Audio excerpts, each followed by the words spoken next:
असमिया समाजाव जेरैहाय शंकरदेवा हारिनि सिनायथि हारिनि जौगानायखौ लाबोदों बर'फोरनि गेजेरावबो जोङो महापुरुष एबा गुरुदेव कालिचरण ब्रह्मआ बे खामानिखौ मावदों बेखायनो नैबे हाबाफारियाव बाहागो लानो मोननानै आं गावखौनो थुनलाइ आफादनि जानानै आरो लोगोसे आं दिनै बेवहाय मेल बेखेवगिरिमोन गुसुं बिबुंथि लाखिदों आङो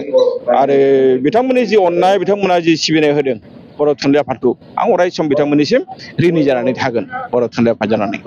थारैनो जोबोद गोजोननाय मोनदों नैबे समाव आङो महापुरुष गुरुदेव कालिचरण ब्रह्म बिथांनि जिनेखि थैनाय सान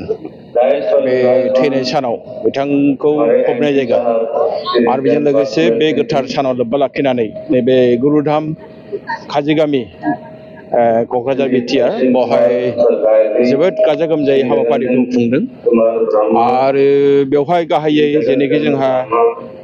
दुलाराय माने ब्रह्म धोरोम आफाद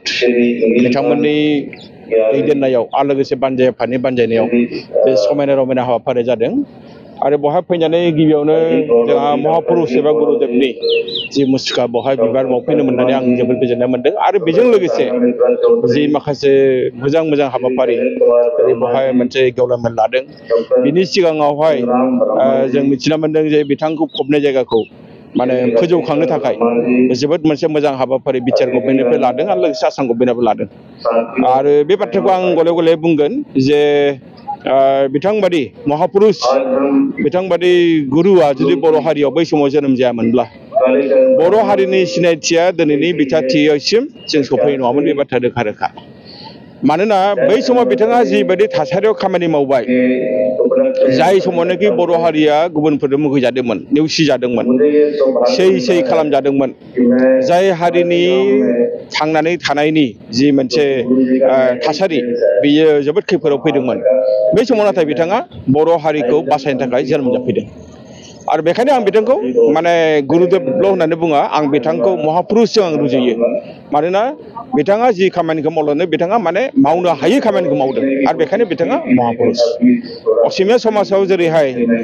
शंकरदेवा हारिनि सिनायथि हारिनि जौगानायखौ लाबोदों बर'फोरनि गेजेरावबो जोङो महापुरुष एबा गुरुदेव कालिचरण ब्रह्मआ बे खामानिखौ मावदों बेखायनो नैबे हाबाफारियाव बाहागो लानो मोननानै आं गावखौनो थुनलाइ आफादनि जानानै आरो लोगोसे आं दिनै बेवहाय मेल बेखेवगिरिमोन गुसुं बिबुंथि लाखिदों आङो आरो बिथांमोननि जि अननाय बिथांमोना जि सिबिनाय होदों बर' थुनलाइ आफादखौ आं अराय सम बिथांमोननिसिम ऋणी जानानै थागोन बर' थुनलाइ आफाद जानानै जारिमिनजों बुंफबनाय जायगा सार नोंथाङा बेयाव फैनानै मा रोखोम गोजोननाय मोनदों बर' हारिनि थांनाय थैनाय बर' हारिनि जौगानाय आथिखालनि बिथाथिसिम सफैनाय जुरिजेननायनिफ्राय बे गासैबो खामानियाव फुटबल जराया लोब्बा दङ फुटबल जराया जारिमिनारि फुटबल जराखौ लानानै गोबां माने खन्थाइ गोबां रायथाइ गोबां सल'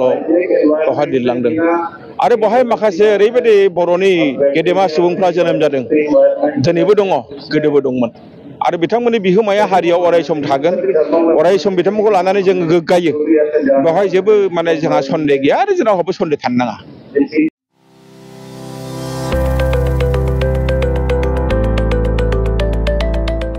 मोनसे गोजोनथाव खौरां क'क्राझार सहरनि जेडि रोडजों नांजाबनाय गोजोनपुरी रयेल एनफिल्ड श'रुमनि गोजौआव थानाय सेन्ट्रेल भारत सेवाक समाजजों गनायथि होजानाय आइ आफा बिएम भकेशनेल इनस्टिट्यूटआव 2025 आरो 26 मायथाइनि मुं थिसननाया सोलिगासिनो दं HS आरो HSLC उथ्रिसारनाय बिजाथि एबा फरायसाफोरा बे भकेशनेलाव गावारि सोलोंथाइखौ लानो हागोन गोदान मुं थिसननाय आयदाफोरा जाबाय BSS diploma in medical record science BSS diploma in EEG and EMG Technology, BSS Diploma in Critical Care Management, BSS Diploma in Hospital Waste Management, BSS Diploma in Hospital Infection Control and Prevention, BSS Diploma in First Aid and Patient Care, BSS Diploma in Physical Assistant, BSS Diploma in ECG Technician, BSS Diploma in Hospital Administration, BSS Diploma in Hospital Sterilization Technician Assistant, Certificate in Dietitian, Certificate in Old Age Care, Certificate Hospital Housekeeping, lab assistant, pharmacy assistant, certificate in emergency medical service, certificate in pulmonary function test एबा PFT technician, certificate in awareness of HIV/AIDS, certificate in anti-malaria training आरो लोगोसे office management courses, computer courses आरो communicative and soft skill educationनि courseफोरखौ 2 बोसोरनि गेजेरावनो आबुं खालामनानै BSS एबा भारत सेवाक समाजजों गनायथि होजानाय डिप्ल'माखौ लानो हागोन। लोगोसे गासैबो डिप्ल'माखौ लानायनि उनाव सोरखारि साख्रि मोननायनि सुबिदाबो दं। जुदि नोंथांमोनहा बेफोर कर्सनि थाखाय गोदानै मुं थिसननो गोसो दङब्ला आइ आफा BM भकेशनेल इन्स्टिटिउटनि नैबे मबाइल नाम्बार 9395899391 एबा 8135971844 बे मबाइल नाम्बारनि गेजेरजों थोंजों सुलाद लाहरनो हागोन।